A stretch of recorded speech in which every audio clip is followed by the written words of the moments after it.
Hello friends, welcome to Group 5. So in this lecture 5.0 we will discuss about the central force motion, its differential equation of motion. Then in the next lecture 5.1 we will discuss about the central force motion under square law of force 1 upon r square inversely proportional to r square. Then in 5.2 we will discuss about the types of orbits, whether it is elliptical or circular. Then in 5.3 planetary motion. Then 5.4 और 5.5 में हम examples लेंगे numerical problems. जैसे 5.4 में we will prove that path of alpha particle is hyperbolic in Rutherford experiment. And 5.5 में एक another numerical problem. सो सबसे पहले हम डिस्कस करेंगे differential equation of motion under central force. So central force की बात कर लेते हैं पहले. Central force. So central force is that force which always acts away or towards to a fixed point or only depends on the distance of the point from a fixed point. So that means ये कोई fix point है O और particle पे force लगा हुआ है. ये particle है या तो इस फिक्स पॉइंट के टुवार्ड्स या फिर इससे अवे. मतलब सपोज हमने ये मान लिया तो इस डायरेक्शन में है फोर्स. जो फोर्स की डायरेक्शन है वो इस यूनिट वेक्टर के अलोंग है, जिसको बोलते हैं हम रेडियस वेक्टर. सो हम एफ को लिख सकते हैं, वेक्टर एफ को. F is a function of distance from a fixed point and unit vector R cap. So it is the force which always acts away और towards a fixed point and depends only on the distance from that fixed point. केवल किस पे depend करता है? उस distance पे जो fix point से है, इस पॉइंट की जहां पे फोर्स लगा हुआ है. ओके, सो नाउ जो पोटेंशियल एनर्जी फंक्शन होगा वो केवल किसका फंक्शन होगा? आर का. तो जब कोई फोर्स सेंट्रल फोर्स होता है तो that force is also conservative in nature. So जब कंजर्वेटिव फोर्स है सो हम लिख सकते हैं minus d u by d r and u will be a function of position only, जो पोटेंशियल एनर्जी फंक्शन है.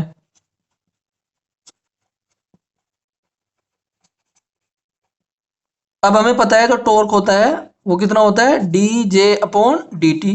अब ये सेंट्रल फोर्स मोशन है. सेंट्रल फोर्स के लिए टॉर्क क्या होता है? R cross F. R cross F R R cap. R cap और आर क्रॉस का product, vector product zero. So J यहां से क्या आ गया? कांस्टेंट. तो जो एंगुलर मोमेंटम होता है वो सेंट्रल फोर्स के अंडर में क्या होता है? कांस्टेंट. अब नाउ आर और जे का अगर डॉट प्रोडक्ट ले लेते हैं हम, सो आर डॉट जे क्या होता है? M R cross V. So M dot R cross V, R dot R cross V. अब ये जो वेक्टर है आर क्रॉस वी, ये वो वेक्टर है जो आर के भी परपेंडिकुलर है and V also. So it is a vector which is perpendicular to both vector R and vector V. अगर इसका डॉट प्रोडक्ट वेक्टर आर के साथ लेंगे सो क्या हो जाएगा? Zero, because this vector and vector r are perpendicular to each other. So हमें पता चलता है कि यहाँ से आर वेक्टर और जे वेक्टर का जो डॉट प्रोडक्ट है वो जीरो है. So that means vector r is always perpendicular to vector j. So जो रेडियस वेक्टर है या जो पोजीशन वेक्टर है वो एंगुलर मोमेंटम के हमेशा कैसा रहेगा?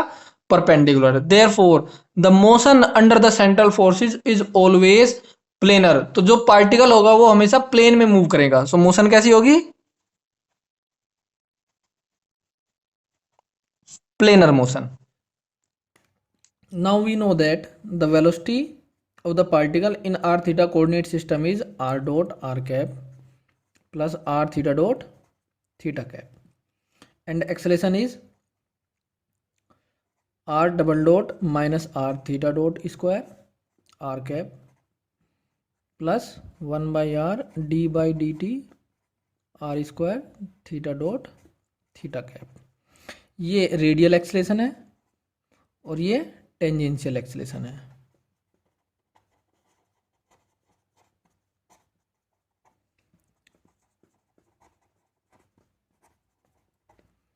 नाउ जो एंगुलर मोमेंटम है वो क्या है, कांस्टेंट, कितना होता है, एम आर स्क्वायर ओमेगा या फिर theta dot.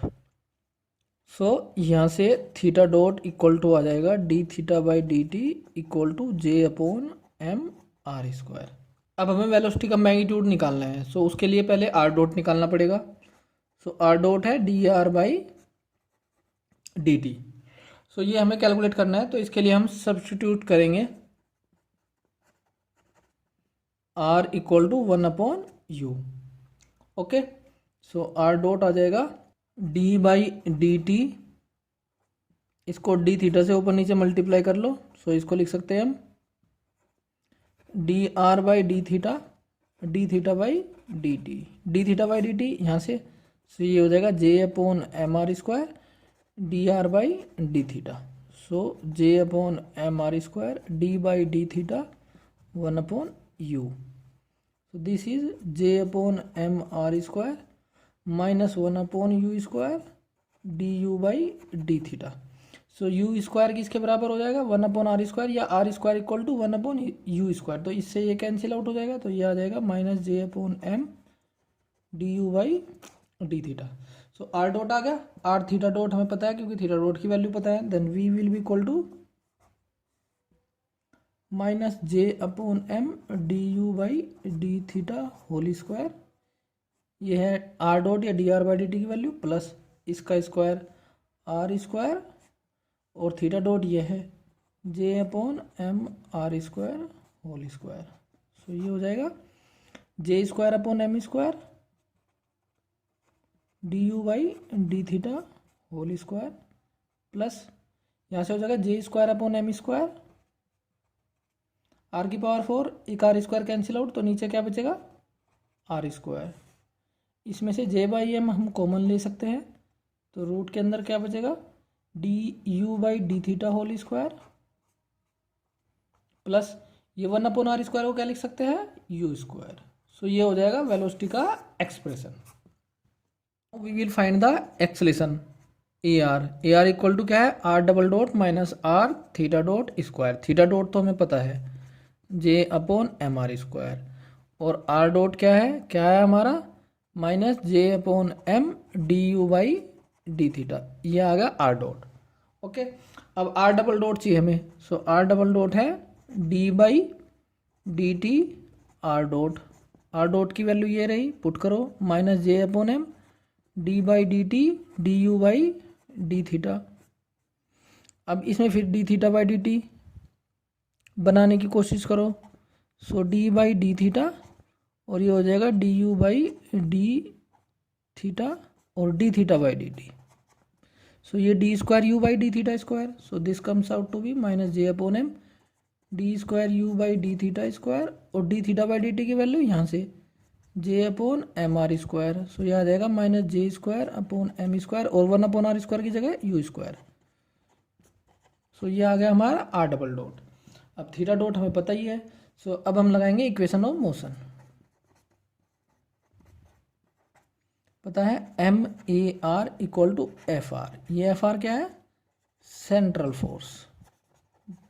Okay, so m a r की वैल्यू ये आ गई minus J square you square upon m square d square you by D theta square, minus r theta dot की value ये रही J upon m 1 upon r square की जगह u square इसका whole square equal to F.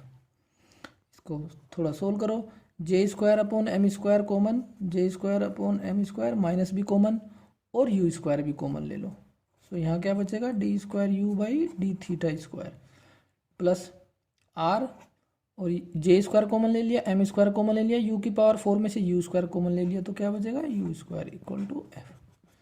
So ये आ जाएगा minus J square you square upon M और D square you by D theta square, plus R equal to 1 upon U, तो ये हो जाएगा U equal to F. So this comes out to be D square you by D theta square plus U equal to minus M F upon F is a function of are upon J square you square.